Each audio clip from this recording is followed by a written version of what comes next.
Hello friends, स्वागत है आप सभी का सीबीबी का आर्ट्स क्लास में। दोस्तों, आज की इस वीडियो में आपको शिक्षा शास्त्र की कॉपी कैसे लिखना है बोर्ड परीक्षा में पूरा डिटेल में आपको बताने वाले हैं।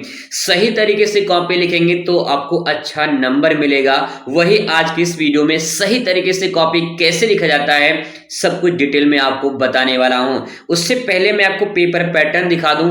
यूपी बोर्ड ने 2024-25 का मॉडल पेपर जारी कर दिया है। उसके आधार पे मैं आपको समझाने वाला हूं कि बोर्ड की कॉपी कैसे बोर्ड में लिखना है। दोस्तों, आप यहां पे देख सकते हैं ये 2024-25 का मॉडल पेपर यूपी बोर्ड ने जारी कर दिया है और शिक्षा शास्त्र में कॉपी कैसे लिखेंगे आज के इस वीडियो में पूरा डिटेल में समझने वाले हैं। सबसे पहले निर्देश में देख लीजिए, यहाँ पे निर्देश इंपॉर्टेंट होता है।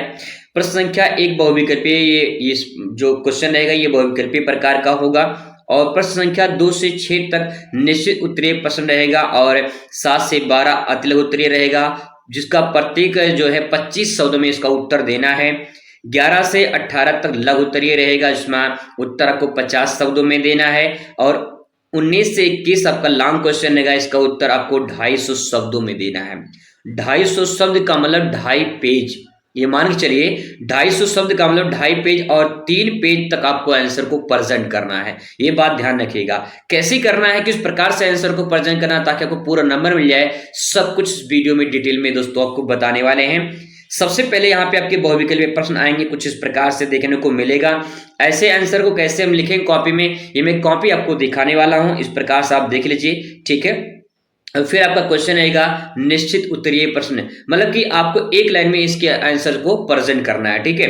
इसके बाद आपका यहाँ पे क्वेश्चन शुरू होता है अति लघु उत्तरीय का। यहाँ पे 4 नंबर का क्वेश्चन पूछा जाएगा, कम से कम एक पेज में तो आंसर देना ही देना है, तभी आपको पूरा नंबर मिलेगा। दूसरी बात ये है सही तरीके से कैसे लिखेंगे ताकि 4 में 4 पूरा आपको नंबर मिल जाए, उसका तरीका मैं आगे भी आपको बताने वाला हूं और कॉपी भी दिखाने वाला हूं।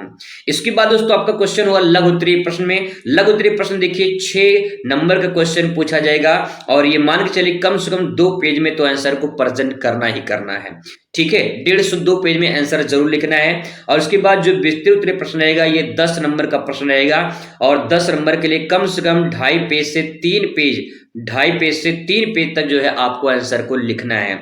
चलिए अब आपको दिखाते हैं कि कैसे जो है आपको आंसर प्रेजेंट करना है बहुविकल्पीय से लेकर अति लघु उत्तरीय, लघु उत्तरीय, निश्चित उत्तरीय, लॉन्ग क्वेश्चन सब कुछ डिटेल में समझते हैं।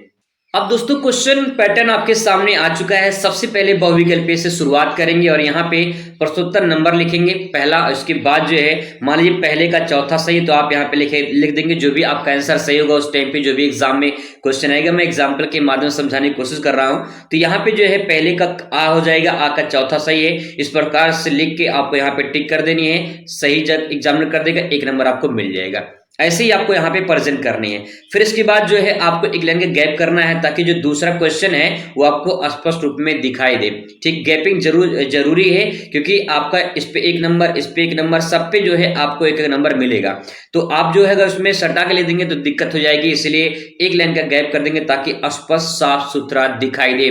जितना साफ सुथरा लिखेंगे, जितना अच्छे से लिखेंगे उतना बेहतरीन नंबर आपको मिलेगा, क्योंकि दोस्तों आपकी कॉपी ही आपकी पहचान है। आपकी कॉपी जैसे लिखेंगे वैसे ही आपको नंबर मिलेगा। तो कॉपी को कुछ ऐसे प्रेजेंट करें जिससे आपको बेहतरीन तरीके से नंबर मिल जाए और जैसे टॉपर लिखते हैं वैसे आपको प्रेजेंट करने हैं। इसके बाद दोस्तों आपका आएगा निश्चित उत्तरीय प्रश्न। निश्चित उत्तरीय प्रश्न 1 नंबर का प्रश्न होगा और मतलब कि आपको जो है एक लाइन में लिखना होगा। जैसे यहाँ पे लिखा है उत्तर संख्या लिख देंगे और इसके बाद जो है क्वेश्चन जैसे मान लीजिए पूछा कि भारतीय स्कूलों के लिए सहायता अनुदान प्रणाली का विचार तो ये हंटर आयोग के द्वारा आया था और ये अध्यक्ष थे विलियम हंटर, ठीक है। तो इस प्रकार से आप प्रेजेंट कर देंगे। 1 लाइन का क्वेश्चन होगा, आंसर होगा, आप लिख देंगे, 1 नंबर आपको मिल जाएगा, ठीक है।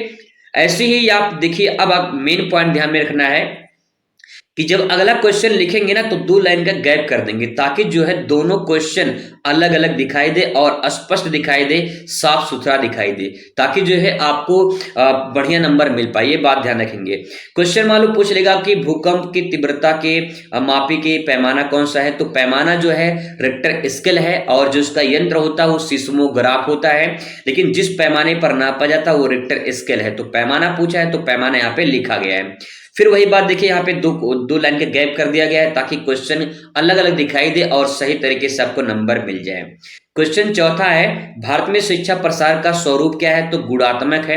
इस प्रकार से 1 नंबर का प्रश्न आपको एक लाइन में लिखना है, 1 शब्दों में, ठीक है।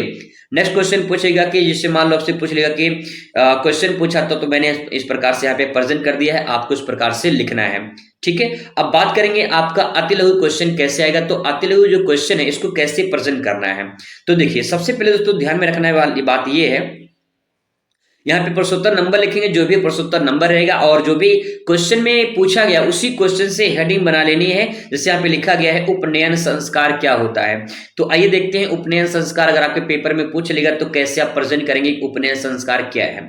देखिए, वैदिक कालीन शिक्षा प्रणाली के अंतर्गत जब बालक की शिक्षा ग्रहण करने के लिए गुरु के पास ले जाया जाता था तो उसे उस अवसर पर संपन्न होने वाले संस्कार को उपनयन संस्कार कहा जाता था। बहुत सिंपल भाषा में कहें तो वैदिक काल में जब शिक्षा लोग जो ग्रहण करते थे तो उस टाइम पे बालक को जो है वो शिक्षा ग्रहण करने के लिए गुरु के पास जाना होता था, और जिस सिचुएशन में वो शिक्षा ग्रहण करते थे, जिस संस्कार के रूप में उपनयन संस्कार के नाम से जाना जाता है। जैसे आप आज की डेट में विद्यालय में जाते हैं, विद्यालय में आपके टीचर होते हैं, आपको पढ़ाते हैं, ऐसे ही पहले गुरुकुल होता था। गुरु के कुल में लोग बच्चे यानी जो बालक होते थे वो जाते थे और शिक्षा ग्रहण करते थे, तो उनका वहां पे जाकर पढ़ना गुरुकुल में उपनयन संस्कार कहलाता है। ऐसे में थ्योरी भी आपको कराऊंगा, ठीक है। अब यहाँ पे देखिए क्वेश्चन यहाँ पे मैंने लिखा है, फिर यहाँ पे 2 लाइन गैप कर रखा है ताकि जो है आपको स्पष्ट रूप में दिखाई दे, और फिर इसके बाद यहाँ पे क्वेश्चन का आंसर लिखेंगे, ठीक है। यहाँ पे हेडिंग बना लेंगे, पर्यावरण मित्रता से क्या समझते हैं तो इसके बारे में लिखेंगे। आप चाहे तो हेडिंग यहाँ पे लिख सकते हैं या चाहे हेडिंग तो आप यहाँ भी लिख सकते हैं, कोई दिक्कत नहीं है। अब यहाँ पे इसके बारे में लिखेंगे कि प्राकृतिक पर्यावरण के मौलिक गुणों एवं विशेषताओं को बनाए रखने में सहायता प्रदान की प्रवृत्ति को पर्यावरण मित्रता के रूप में जाना जाता है। कहने का मतलब ये है कि आपका जो मित्र होगा, आप अपने मित्र के बारे में, कुछ लोग ऐसे जो घनिष्ठ मित्र होते हैं अपने मित्र के बारे में कभी बुरा नहीं सोचते हैं, उसके भलाई के बारे में ही सोचते हैं, जो अच्छे दोस्त होते हैं। मैं सबकी बात नहीं कर रहा हूं, जो अच्छे दोस्त होते हैं उनकी बात कर रहा हूं। ऐसे ही जो पर्यावरण के बारे में सोचते हैं, जो इन्वायरमेंट के बारे में अच्छा काम करते हैं, उनके बारे में अच्छा सोचते हैं, उनके लिए अच्छा काम करते हैं, आगे आते हैं, कोई प्रदूषण नहीं हो रहा है उसके लिए आवाज उठाते हैं, तो ये जो काम करते हैं उनको पर्यावरण मित्र के नाम से जाना जाता है। आपके दोस्त आपके सुख दुख में साथ देते हैं, आपकी मदद करते हैं, तो वो सच्चा दोस्त होता है, वो मित्र होता है। ऐसे ही जो लोग पर्यावरण के बारे में सोचते हैं, पर्यावरण के लिए काम करते हैं, वो अच्छे मित्र होते हैं। किसके? पर्यावरण के। तो उन्हें पर्यावरण मित्रता के नाम से जाना जाता है, ठीक है। चलिए अब बात करते हैं अगले क्वेश्चन पर। यहाँ पे इस प्रकार से आपका लघु उत्तरीय आएगा। लघु उत्तरीय क्वेश्चन जो है, जैसे मान लीजिए क्वेश्चन जो भी पूछा उस प्रकार से प्रश्नोत्तर नंबर लिख के हेडिंग बना देंगे। क्वेश्चन से ही हेडिंग बना के आंसर को प्रेजेंट करेंगे तो आपका प्लस पॉइंट का काम करेगा। इसके बाद दोस्तों यहाँ पे लिखेंगे कि शिक्षा के क्षेत्र में श्रीमती एनी बेसेंट का क्या योगदान है, ये हमें बताना है। तो आपको इसके बारे में लिखना है। श्रीमती एनी बेसेंट भारत आने के बाद अपनी जीवन राजनीति, धर्म, शिक्षा, समाज सेवा में समर्पित किया था। यानी श्रीमती एनी बेसेंट जब भारत आई थी तो उन्होंने अपना जो जीवन है वो राजनीति में लगाया था, ठीक है, धर्म में, शिक्षा में, समाज सेवा में समर्पित कर दिया था। उन्होंने शिक्षा के प्रत्येक भाग जैसे शिक्षा व्यवस्था, शिक्षा सिद्धांत, शिक्षा का उद्देश्य आदि पर विचार किया और उसको जो है जो भी समस्याएं थी उसको समाधान जो है इन्होंने किया था। आगे बात करें, उन्होंने धर्म से संबंधित जो भी सुधार होने थे उसका प्रयास किया, प्रयत्न किया, और भारत के पुनरुत्थान के लिए, सामाजिक विकास के लिए उन्होंने महत्वपूर्ण सुझाव भी दिए हैं। कहने का मतलब ये है कि जो एनी बेसेंट थी वो एनी बेसेंट समाज के भलाई के लिए काम करती थी। शिक्षा व्यवस्था कैसी है इसके बारे में वो ध्यान देती थी। इस आप बात को ऐसे लिखेंगे, ठीक है। फिर पैराग्राफ चेंज करके लिखेंगे। अगर आपको पूरा ऐसे लिखना है तो पैराग्राफ चेंज करके लिखिए ताकि जो है आंसर और परफेक्ट हो जाए। यहाँ पे लिखेंगे श्रीमती एनी बेसेंट ने धर्म को शिक्षा का आधार बनाया, साथ साथ भारतीय संस्कृति और नैतिकता में भी महत्वपूर्ण स्थान दिए थे। इन्हें पिछड़े वर्ग के उत्थान के लिए शैक्षिक कार्य विकसित किए और 2 प्रशासनीय मतलब कि इन्होंने प्रशंसनीय काम किए हैं।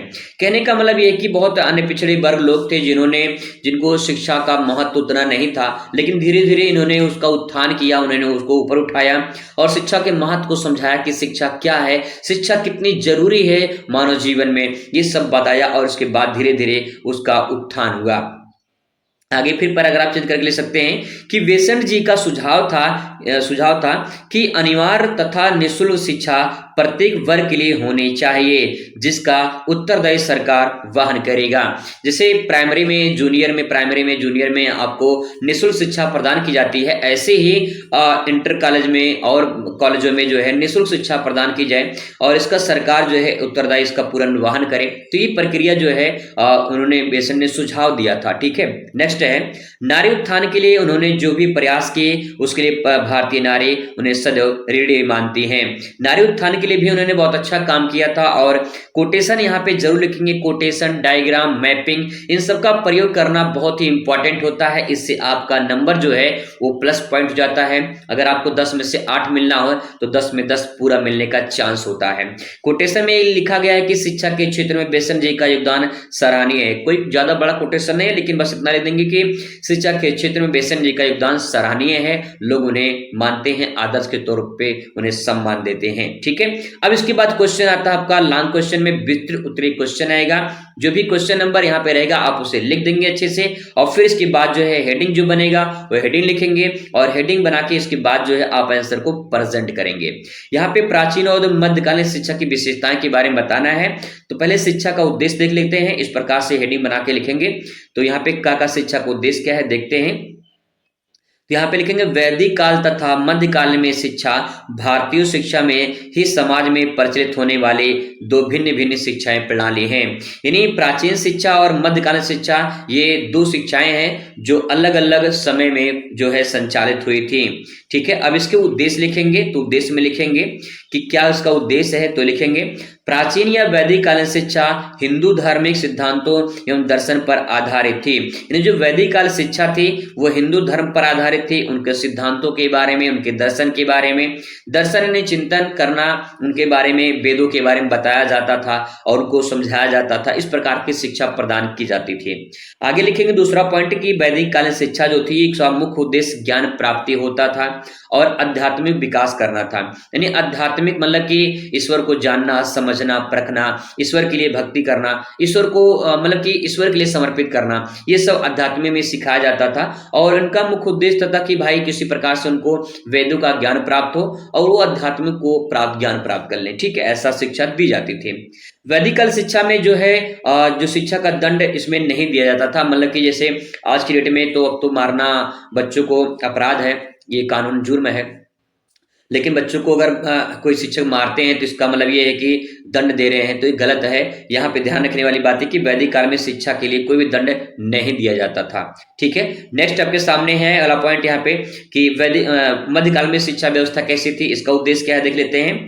मध्यकाल में शिक्षा जो व्यवस्था थी वो इस्लाम धर्म पर आधारित थी, उनके सिद्धांतों पर आधारित थी। 2 पॉइंट है, दोनों में अलग अलग विचारधाराएं हैं। वैदिक काल शिक्षा में हिंदू धार्मिक सिद्धांतों पर आधारित था और मध्यकालीन जो शिक्षा थी ये इस्लाम धर्म पर सिद्धांतों पर आधारित था। नेक्स्ट लिखेंगे मध्यकाल में शिक्षा मकतबों और मदरसों में होती थी। जैसे यहाँ वैदिक काल में जो शिक्षा होती थी गुरुकुल में शिक्षा दी जाती थी, यहाँ मदरसा मकतब होते थे, यहाँ पे शिक्षा दी जाती थी। मध्यकालीन शिक्षा के कठोर दंड दी जाती थी। इसमें वैदिक काल शिक्षा में क्या था कि कोई दंड नहीं दिया जाता था, लेकिन मध्यकाल में शिक्षा में कठोर दंड दिया जाता था। अगर कोई नहीं शिक्षा ग्रहण करता था, पढ़ता नहीं था, तो उसके कठोर दंड भी दिया जाता था। तो दोस्तों इस प्रकार से क्वेश्चन को आप लिखेंगे, प्रेजेंट करेंगे। और मैंने तो छोटा लिखा है आपको बताने के लिए, लेकिन आप कम से कम 2 से 2.5 पेज में आंसर को प्रेजेंट करेंगे। ठीक है, तब जाके पूरा नंबर आपको मिलेगा। तो यहाँ पे क्वेश्चन का पैटर्न आप देख लीजिए, कैसे आपको क्वेश्चन पैटर्न समझना है, कैसे लिखना है। अगर कॉपी को ऐसे प्रेजेंट करेंगे दोस्तों तो पक्का है आपको पूरा नंबर जरूर मिलेगा। तो चलिए मुलाकात करेंगे अगली वीडियो में थ्योरी के साथ। जब मुलाकात करेंगे तो अच्छे तरीके से आपको समझाएंगे। मिलते हैं नेक्स्ट वीडियो में, तो खुश रहिए, मस्त रहिए, जिंदगी में स्वस्थ रहिए। धन्यवाद।